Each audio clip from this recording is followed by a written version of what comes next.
Ayo, Pipuru Shaxa here once again, and a new league, new build. I mean, is it new? Not really new. 2 leagues ago, I made a very similar build actually, and it was already good. It was okay, but could be better. And well, now it is better. We made it quite a bit better. So now we have easy access to 10 million plus boss DPS. We have 100% spell suppression. We have good mitigation for physical damage. We have a great sustain and recovery, and of course, very important, Herald of Ash.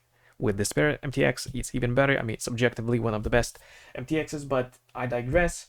Anyway, here's the improved version of my league starter, Armageddon brand Recall Inquisitor. Normally, your damage comes from 2 brands attached to the enemy, but when you use brand recall, it teleports all of the brands to you and then activates them once, so basically they drop on the ground around you, which means effectively it's like a shotgunning effect. And here's all you need to know about this tech. So, we have 3 base brands, right? Then you have 2 brands from this mastery and then 2 brands from this notable.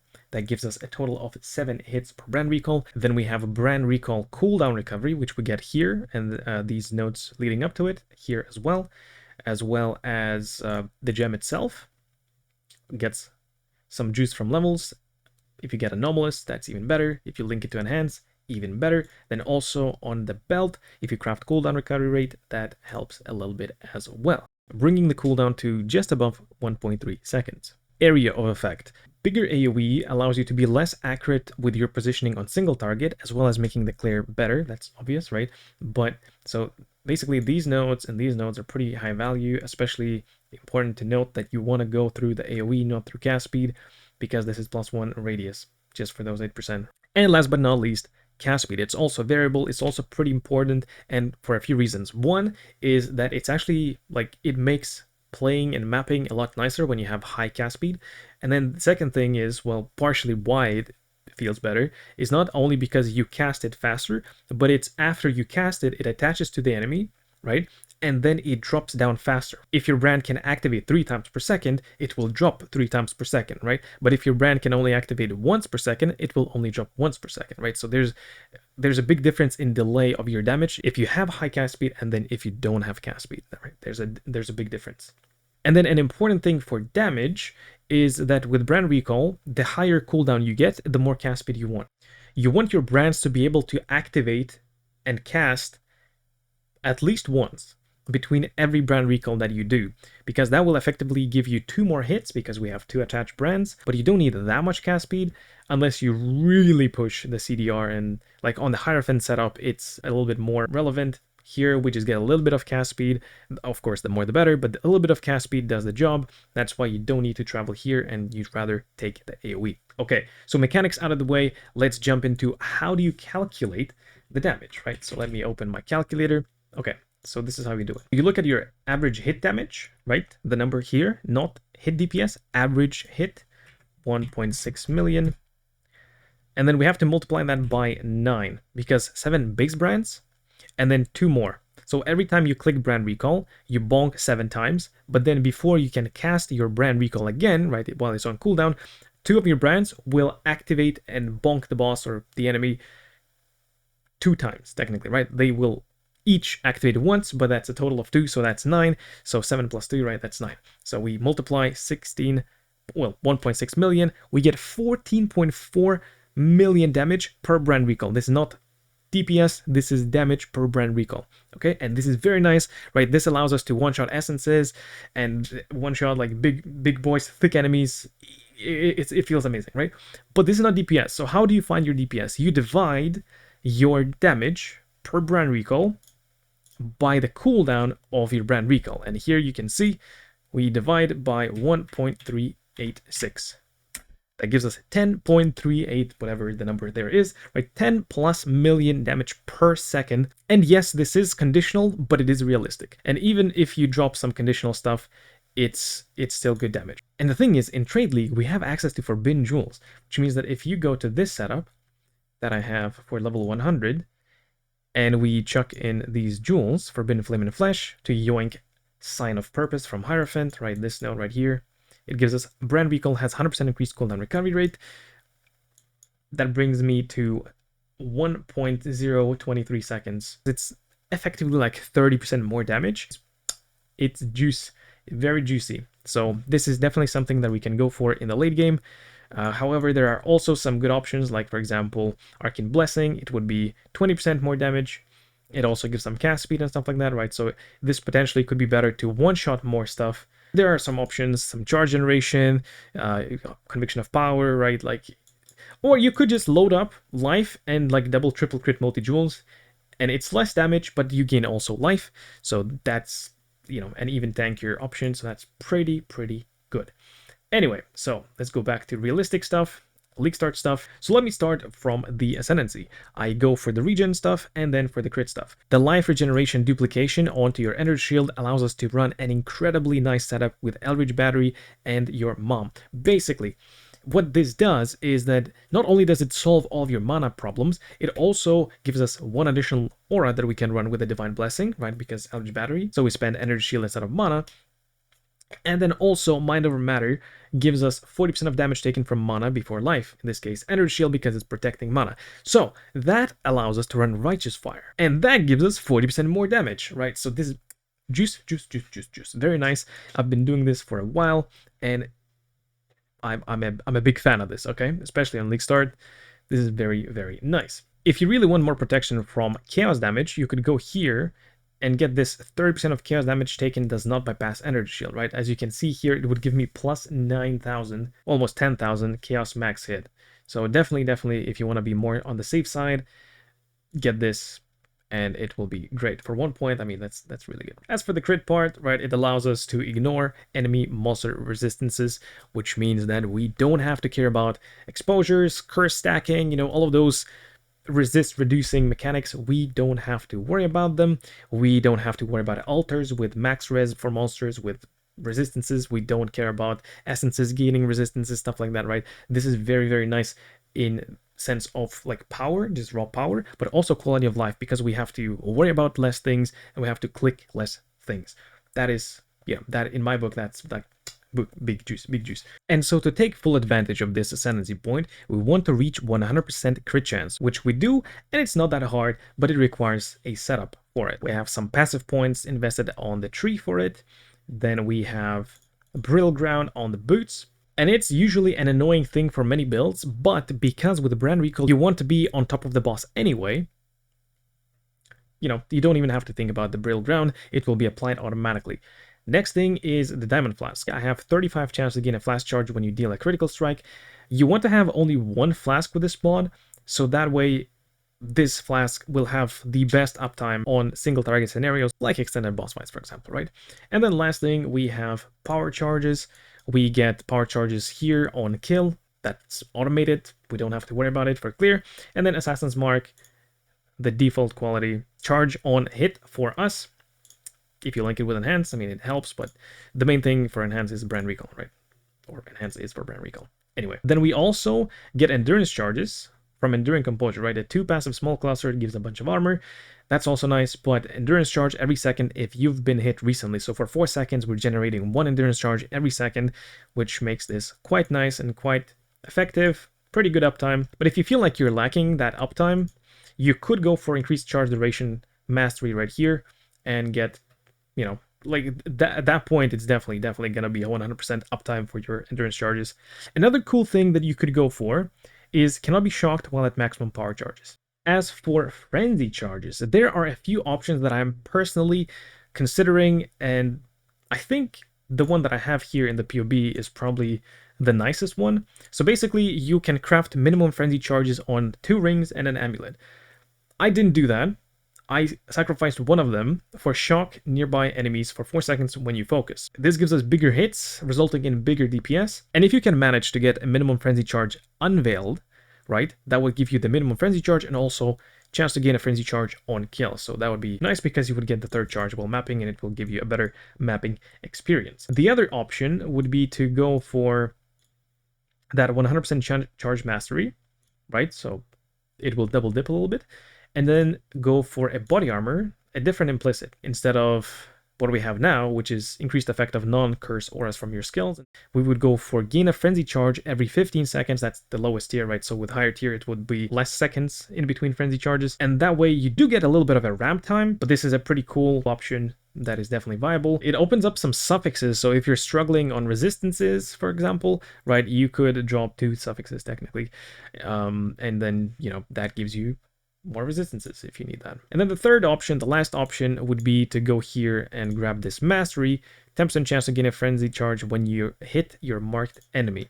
So basically the same thing as the power charge generation on bosses, but the thing is, you want frenzy charges for clear so that you shield charge faster, you cast faster, right? It feels better. Of course it does give you damage, but I feel like this is only viable when you go for like a bossing scenario, because then we could do frenzy charge on hit here on the mastery, then we drop the endurance charge generation, we craft 2 minimum endurance charges on your gear, maybe even 3, and then we get 2 passive points and a jewel socket. So that allows us to get either more damage or we can stack more life so we don't die, right? That's something to look into. Basically, those are the three options that I would consider myself, and I will probably end up doing 1 veiled, and then you have it for clear, because I'm not planning to do any, like, you know, uber boss farming, so the uptime would be fine, and map bosses should be one-shottable or close to, so you don't really need consistently, right? It's just... Anyway, okay, next thing is suppression, and suppression is a bit tricky, but actually not that tricky. So one thing that we have to go for is this inveterate, right? This gives a lot of chance to suppress spell damage. We can't suppress without this. We need to go here. But before you go there, you could actually go for chance to suppress spell damage is lucky. And as you can see, currently I have 61 chance to suppress. If I click this, it goes to 85. What lucky does is basically that it rolls twice for the same thing. So it will check whether you take full damage or less than full damage. If you have high chance to suppress, then even in the unlikely scenario where you would take full damage, it will roll again, and then, you know, you have another chance of suppressing the damage. That's how lucky works. Okay, so that out of the way. You could also basically get 100% suppression with like 90, 95 chance to suppress spell damage, right? You don't need to reach 100. In this setup, I do, and I get that on my gloves, right? I have the implicit. Basically, you could get that mastery, and then you could get leech here instead. That's a different thing, though. Let's move on to reservation, right? So as you can see here, I take this cluster, and this cluster for reservation. The mana, actually, we need the mana. Without this mana cluster, I cannot reserve vitality. Like, I cannot. We can reserve like a low-level vitality, but then it's pointless because it's not giving much regen. That's it. We don't need anything else, though. And in this setup, as you can see, I have some clusters. Not a lot, but a few. And so Enduring Composure for endurance generation, but also Wrapped in Flame. So you want a burning damage medium cluster for passives and just get Wrapped in Flame. Like, this one is nice. I have Flow of Life, but you don't need this. This is just a little bit of life and a little bit of regen. You don't need this, right? You want Wrapped in Flame because it gives us damage. It also gives us chill immunity. Cannot be chilled while burning. We're using Righteous Fire. That makes us always count as burning. And then 5 chance to cover enemies in ash on hit while you are burning. Again, we're always burning. This gives us the ability to take this one. Is the enemy covered in ash? It's not like a huge deal, but it's actually impactful and makes the enemy slower and makes them take more damage, which is good. Slowing enemies down for Armageddon brand is nice. I mean, in general, it's nice when enemies are slower rather than faster, but, you know, because there's a little delay of drop down for the brands, if the enemy is slower, it means that they are less likely to move out of your area.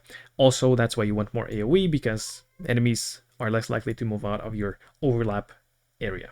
And yeah, so basically for the big picture of the passive tree, this is about it. And let's break it down real quick. I'll try my best to explain it quickly, but also in detail, but not too much detail because I don't want to waste our time. And there's not much time left. I need to work faster. Okay, so Rolling Magma. We started Rolling Magma. I have gems prepared here for the progression, what you want to use, and what levels. I mean, it should be just level up as it goes up. It's fine, right? What you want to change for the reservations as you reach certain stages of the game, right? So if you're curious about that, you just look it up here. Then we have these points at the very early stages of the game. You want to grab these points for some attack speed and cast speed, which will make your leveling process in the early game feel a lot nicer. You also want to grab faster attacks from Act 1. Now it's a level 8 gem, which we previously didn't have, so probably dexterity might be needed to run it. Right, so this is the first point, and then you go up here, you grab this Cracked Mastery, 100% increased damage with hits against ignited enemies. We are going for a pseudo-ignite setup with the Rolling Magma, later with Armageddon brand as well for a little bit. So this is really good. Then you go up here, you go for elemental overload, you get some strength because you probably might need this to run some stuff like shield charge, might want some levels and you want to level up shield charge because it's more movement speed the higher the level. Anyway, right, so you grab that first, then you go for the rune binder. So you want to pick up rune binder as you get Armageddon brand, because if you drop the totem before, you'll lose some damage. But anyway, you want to grab these. Then the next point would be to go here. And this is important. Why you want to go here and not for more brand nodes is because this will solve your mana problem, kind of. You get this life mastery costs life instead of 30% of mana cost, right? So you split the mana cost 30% on life and 70% on mana. And then mana reservation, flat mana scaling. This is very important for the ability to run the auras that you have in the setup. And then the next step would be here. You grab the remaining brand nodes, you get the brand recall, you get the damage, you get the regen here. That's pretty important, right? So you want to cap your fire resistance. This will give you a lot of regen. It will feel a lot better as well for the sustain here. Then you want to travel here, grab the reservation, and then eventually pick up Eldritch Battery before your second lab. You don't want to take Mind Over Matter. You only want to take this after you complete your second lab, because second lab will enable your energy shield regen, and then at that point you can do the split of your damage, and then it will be a lot tankier and feel a lot better overall, right? Next point would be level 69. This is like tier 1 maps. One thing to note that's actually a little bit slightly changed is the devotion notable. Now it gives increased effect of consecrated ground you create, and this is pretty nice because it gives good life, right? It gives good life, but it also scales your consecrated ground, which means that you get a bit more regen, but also these consecrated ground you create applies 15% increased damage taken to enemies. That will also be scaled by this increased effect of consecrated ground you create. Just a heads up about that. And then this is the tree, how it looks. You want to grab these recoup nodes for regen, because I'm pretty sure that you won't have enough regen on your gear to sustain properly with a lot of energy shield and life and stuff like that, right? And then you want to go for Whispers of Doom when you want more damage, because you can run Ele Weakness and Flammability. And this is how the tree should look when you're entering maps. Right, next step would be here, level 79, pre-Uber Lab. We get some chance to suppress spell damage, and then also get lucky suppression so that it, works better. Then after Uber Lab, you want to have some respec points ready, because you want to respec out of your non-crit setup into a crit setup. Right, you get this inevitable judgment, which means that things change for the build. But this is how it will look. You want to grab some crit chance. This is very, very nice because this is a lot of crit chance early on. You want to grab these, actually, prioritize this, because this will give you crit chance. It will also give you power charge generation for clearing, and then also these points, very, very efficient for brands. Brand attachment range is actually pretty nice, because your brands, you basically have to aim less with brands when you're casting from a distance. Okay, next point, boom, level 84. We want to respec more points, get this first cluster if you can. If you don't, I mean, just don't respec yet. And then the next point would be here, level 90, respec into full suppression, right? You want to travel down there and reach Inveterate to suppress all of your damage, finish respecking leftover points, and this is how the tree should look like. And then the next point is basically, this is what I would imagine the tree would look like if I'm going SSF and I don't have any clusters that I want. It's fine, like it works. You basically grab more life nodes instead of endurance charges, and more damage nodes instead of the damage cluster.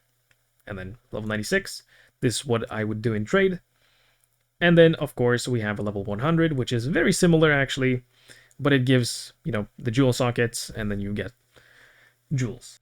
So let's look at the items, let's look at the gear. So basically, as an Inquisitor, you want to scale your life regeneration rate and also energy shield, because stacking more energy shield pretty much means more life. So, not quite, but pretty much. So the best case scenario is to go for armor energy shield bases, because armor bases have access to life regeneration rate, which is quite a bit better for builds that already have a bunch of regen. This is a multiplier to regen pretty much, right? So it's a lot better than flat regen. But then there's a little problem here that we need suppression, right? So we need suppression on gear, and we cannot have energy shield, suppression, and life regeneration rate. So we choose to go for energy shield and suppression, and then get resistances, because we need resistances, right? So helmet and gloves, we have some suppression, and then body armor, energy shield, but we have crafted spell suppression, and with the tree it's actually enough, right? So this is basically the suppression thing on gear, and let's quickly look at items individually. So we have the helmet evasion, energy shield. We have some physical damage from hits taken as fire damage on the Blizzard, on the craft. It's pretty good. Pretty good. It's a lot of phys mitigation actually, so go for that. Life, resist, suppression, right? On the implicit, fire damage to spells. So it's good for the one-shot potential of things, but you also could go for cast speed. You also could go for area of effect. You could go for, I think there's like recoup or something. This is good though. This is good and it's nice. The next thing, body armor. So as you can see, we don't have life. Why is that? That's because we have a new mastery that gives 15% increased max life if there are no life modifiers on equipped body armor, which is pretty much equivalent to a tier 1 mod, okay? Tier 1 life mod. So we can get this, right? We can get this body armor that looks kind of meh, right? Like it doesn't look impressive, it doesn't have life, and like even if it doesn't have space for life, then it looks even more meh, right? So probably getting something good would be pretty cheap. But then again, you probably want to get a 6-link base and then craft it, because crafting it is pretty simple. Basically, if you have a fractured mod, this is great. If you don't, it doesn't really matter, because how you craft this is just load up some dense fossils, which gives you more defense mods, no life mods. Never will you roll life or life regen, and that's good because you can use the body armor, but that brings me to the downside. We lose out on the regen. If you look here at an example of a GG body armor, it has a lot of life, but it also has a lot of regen. Like this gives me plus 300 life regeneration if I equip this, right? So it's pretty damn good, but pretty hard to get, pretty hard to craft. And yeah, the alternative would be to go for something like this, right? So you just multi-mod the phys damage taken as fire and lightning. And then also there's this cracked option where you fracture the veiled, right? The unveiled mod. You basically want to drop a Saintly Chainmail, a tier 1 base for armor energy shield from, I think, Gravicious. Unveil this mod, which is Gravicious exclusive, and then fracture it with a fracturing orb, and then craft it, right? So that's an endgame option, and that's probably gonna be the best option, but that's pretty damn expensive and pretty late game, but you know, a pretty good, pretty cool option. Now, the gloves, right? So we go for a nerve, we get some suppressed spell damage, we get tier 2 suppressed spell damage on the suffix, we get some life, we get a prefix crafted with the damage during any flask effect. We don't really have leech currently, and also like modifiers that give you damage while leeching, for example, it wouldn't really last long or at all because we have so much regen, right? Basically, we take a bit of damage and then we're instantly back up. So energy shield leech, life leech, those things don't really last long, because we have great recovery from just passive recovery from regen. Right, so this is what I go for. There's a temple mod, fire damage against burning enemies. If they are in our righteous fire, they are burning. If they are ignited by us, they are burning. So this is pretty nice, pretty good. Not really needed, but it's definitely a bonus and one way of scaling your damage a bit higher. For the boots, we go for Brittle Ground, as we mentioned earlier. Implicit, life regeneration rate, more regen. We get life regeneration rate on the suffix. Again, pretty important that it's life regeneration rate and it's tier 1, obviously. And then movement speed, onslaught on kill. You definitely want this, because this will make your mapping experience way smoother. For the amulet, you want something like this. You want +1 fire, crit multi. You could go for spell damage. You could go for some cast speed, but you probably want to focus on getting more life and resistances. And then for the rings, just life, resist, minimum frenzy. You want 1 unset ring so you can fit in all of the gems that I'm using. Life, resist, energy shield. Actually, prioritize energy shield as well.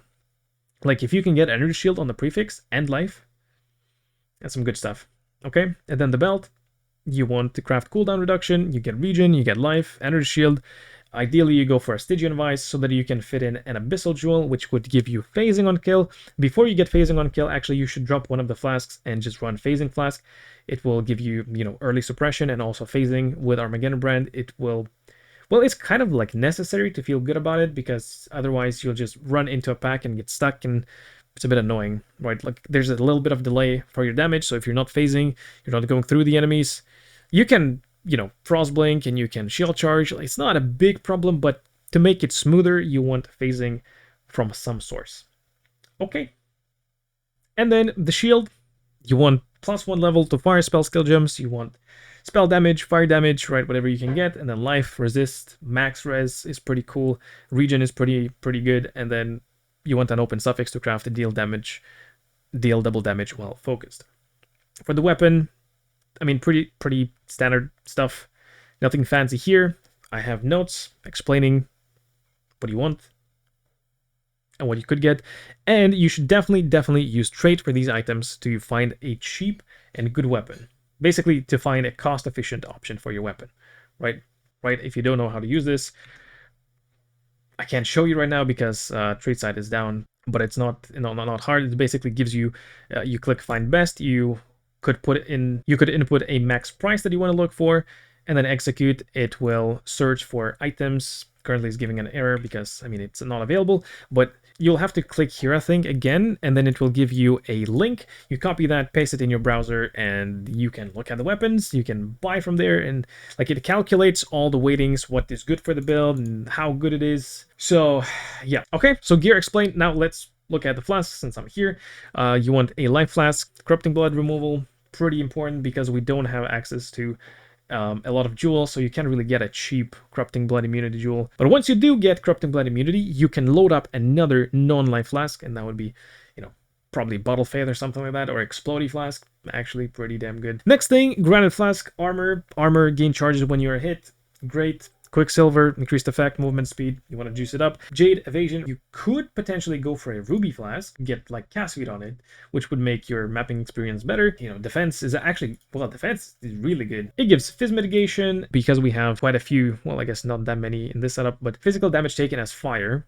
So you can utilize that to make your physical damage mitigation better, and also more fire mitigation. You take less damage from righteous fire. It's a pretty good option. But I think for mapping, you want to go for evade chance. Just loading up this flask gives you a 4 chance to evade. You have 23 block. I think that's good, probably better. And then the flask, right, the crit flask. We have regen here. Doesn't have to be regen, but you want regen. And then you want regen while bossing. And flash charge on crit gives you the flask while bossing. So that's the play. That's what I have. This is the setup. And now let's look at the gems. So Armageddon brand, crit damage, crit strikes, LE focus, cruelty, consecrate effect. The important thing, going for empower level 4, right? Look, plus 24 damage, plus 29 damage. It's actually not that big of an upgrade, right? So definitely not worth the money. You shouldn't go for it.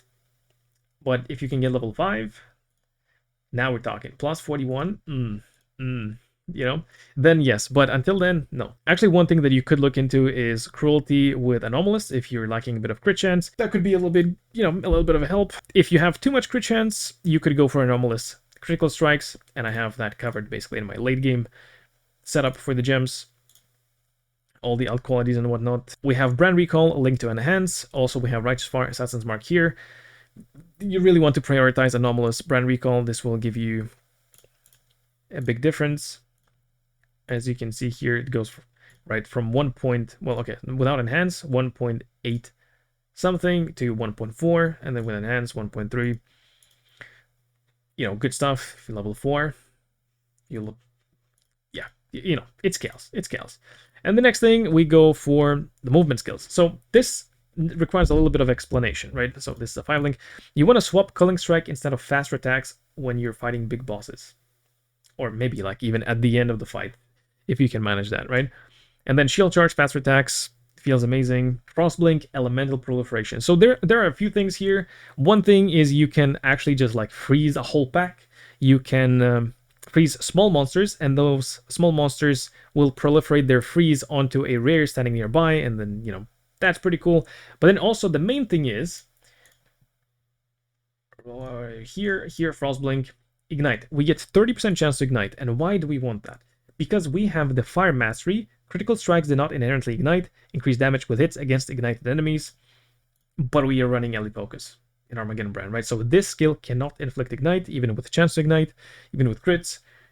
Out of the question. So this is pretty much, I think, the best way, the easiest way to do this. You just Frostblink on the boss. Cooldown is low. Then you want to be on the boss anyway. So like you want to Frostblink, drop the bombs, maybe move away a little bit or something, and then Frostblink again on top of the boss, or Frostblink away from the boss. Like, you can always hit it multiple times, and yeah, that's the base idea here. And then you want an Unset Ring, squeeze in one of your auras, Defiance Banner, I guess, whatever, it doesn't matter which one. We have Determination, Herald of Ash, Vitality, we have a Discipline as well, and then we have a Divine Blessing and Zealotry. So the thing is, the thing is, if you want to play this in hardcore, right, and if you want to be like super defense, you can just drop Zealotry and go Grace, right, and you still have good damage. Now, there's one thing that is inflating, but realistically inflating the damage, and you can't do that with other setups. Only Inquisitor, Vaal Smite. And you're like, what? Vaal Smite gives you lightning damage, and you're playing a fire skill. Well, that doesn't matter, because Inquisitor gets to ignore resistances, right? Critical strikes ignore enemy monster elemental resistances. We have a 100% crit chance, which means we don't care. And look at that. Plus 22% more damage? Holy crack, you know? Like, it's really good.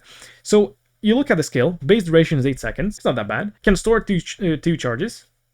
Pretty good. And then the idea is that you will put it in your links with Molten Shell, cast when damage taken, increased duration, which means that it will get another 74% increased skill effect duration, which means that your Vaal Smite is going to be lasting for nearly 15 seconds. It's pretty damn good. And then if we activate Molten Shell, I mean, you know, defense is looking pretty juicy. Yes, it did get nerfed a little bit. Well, half of it. It's still going to be pretty damn good. Still pretty damn good. Wait, is that it? I think that's it. I think that's the build. I think I explained everything. There's a lot, I know, but oh my god, the cooking was good. The cooking was worth it. The build, I'm excited for the new league. I'm excited to play the build, and now I need to finish. Oh my god, I still need to. Okay, we need to go. And one more thing before I go. Huge props to Jungroan for making me actually insecure about my like old setup for this build. People came to my chat and, you know, like in Discord as well, asking like, how is this different to Jungroan's build and which one is better and stuff like that. I was going for glancing blows, but now we're not doing that. We're going for proper defense, proper action, proper phys mitigation. It's just better. Now it's better, so I'm very glad that Jungroan made that video, that he made that build, because it pushed my build, right? Inspired me to push my build, and big thanks. And yeah. Catch you in the next one. Have a good league start. If you want to join this, POB down in the description. Twitch, Discord, yep.